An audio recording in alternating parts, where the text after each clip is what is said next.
माननीय मध्य प्रदेश सरकार आखिर चारों तरफ से हम शिक्षकों पर ही क्यों हो रहे हैं इतने अत्याचार। पूरा मध्य प्रदेश जानता है कि बेहद अल्प वेतन में शिक्षाकर्मी, गुरुजी, अध्यापक, संविदा शिक्षक के पदों पर रहते हुए आर्थिक तंगी झेलते हुए हमने शिक्षा का अलग जगाया है। लेकिन फिर भी जो छठा वेतनमान पूरे प्रदेश में जनवरी 2006 से दिया गया, वही छठा वेतनमान हम अध्यापकों को 10 वर्ष विलंब से जनवरी 2016 से लागू किया गया। 10 वर्षों का वो छठा वेतनमान छीन लिया।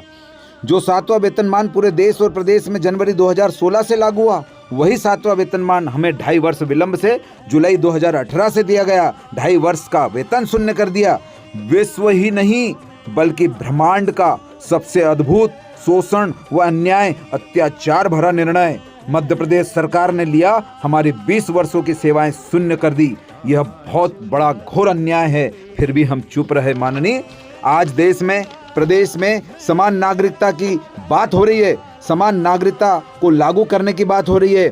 जिस तरह माननीय सांसद और विधायक महोदयों को बिना कटौती के ताउम्र, एक दिन भी अगर सांसद विधायक रह जाए तो ताउम्र पेंशन मिलती है, इस बात से हमें कोई एतराज नहीं। माननीय, कोई एतराज नहीं। लेकिन 40 से 42 वर्ष की अपनी सेवाएं देने वाले हम शिक्षक, कर्मचारी और देश के सैनिकों को शेयर बाजार आधारित अंशदायी पेंशन, यह कौन सी व कैसी समान नागरिकता है माननीय सरकार। शोषण, अन्याय व अत्याचार ही नहीं बल्कि मानसिक सामाजिक त्रासदी का सबसे बड़ा ज्वलंत उदाहरण पूर्व नियुक्त शिक्षकों की टीईटी परीक्षा, वो भी तब जब वे 56, 57, 58 वर्ष अर्थात दादा दादी, नाना नानी की उम्र के पड़ाव पर है। इस उम्र में परीक्षा घोर अन्याय है, मानसिक त्रासदी है। हम इसका पूर्ण रूप से बहिष्कार करते हैं, क्योंकि माननीय सरकार, हम आपसे करबद्ध निवेदन करते हैं कि यह जो कानून है, ये कोई माननीय न्यायालय ने नहीं बनाया है।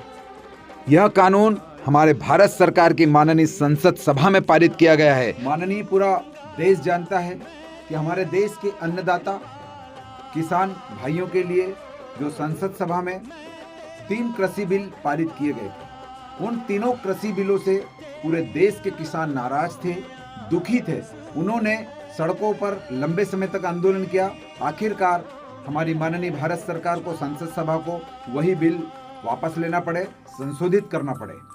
इसी तरह पूरे देश के लगभग 20 से 22 लाख शिक्षक इस टीईटी परीक्षा, और टीईटी परीक्षा कैसी, पूर्व नियुक्त शिक्षकों की टीईटी परीक्षा, ये सरासर अन्याय है। इससे पूरे देश के जो 22-25 लाख शिक्षक है वो त्रस्त है, मानसिक रूप से त्रासदी है, क्योंकि यह एक प्रकार का मानसिक अन्याय है।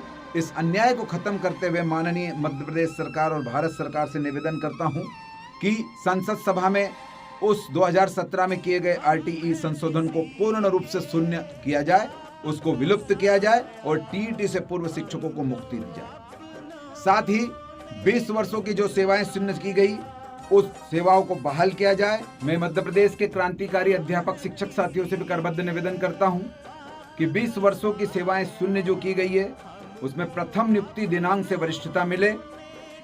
पूर्व शिक्षकों की टीईटी का जो प्रावधान है, वो माननीय संसद सभा उस प्रावधान को पूर्ण रूप से शून्य करे।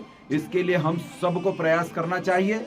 18 अप्रैल को जो भोपाल में प्रदेश के कोने कोने से जो भीड़ उमड़ी थी, शक्ति उमड़ी थी, मातृशक्ति और भाई बहन इकट्ठा हुए थे भोपाल के जम्बूरी मैदान में, और जिस तरह से हमारे जो तथाकथित संगठनों के प्रमुख है, जो मौकापरस्त है, जो लालची है, जो निजी लालच के लिए संगठनों का उपयोग, अध्यापकों के भावनाओं का, भविष्य का उपयोग कर रहे हैं, ऐसे लोगों के लिए मैं कहना चाहूंगा मध्य प्रदेश के एक एक क्रांतिकारी साथी से, चाहे वो किसी संगठन का, उनके संगठन का जिलाध्यक्ष हो, प्रदेश प्रांतीय पदाधिकारी हो, संभागीय पदाधिकारी हो, उन सबसे करबद्ध निवेदन करूंगा कि ऐसे मौकापरस्त, स्वार्थी और अपनी राजनीतिक रोटियां हमारे पेट पर, हमारी छाती पर सेकने वाले लोगों का पूर्ण रूप से बहिष्कार करो। और करबद्ध निवेदन करता हूं क्रांतिकारी साथियों से कि आने वाले समय में बचा लो भविष्य।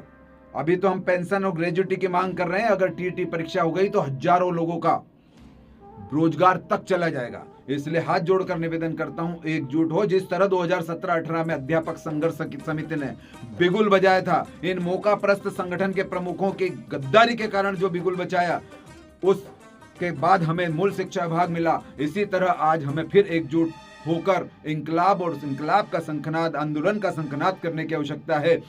घर से, स्कूल से लेकर सांसद, माननीय सांसद के बंगले तक, अगर वहां बात नहीं बने तो सांसद के बंगले से लेकर भोपाल तक, और भोपाल में भी अगर बात न बने तो भोपाल से लेकर दिल्ली के जंतर मंतर और संसद भवन तक तिरंगा लेकर हमें जाना पड़ेगा।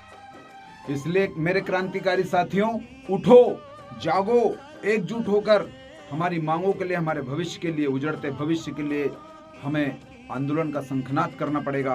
तभी हम हमारे भविष्य को, हमारे मान को, हमारे सम्मान को बचा पाएंगे। इंकलाब। जय हिंद, जय भारत। मैं भरत भार्गव, इंदौर से।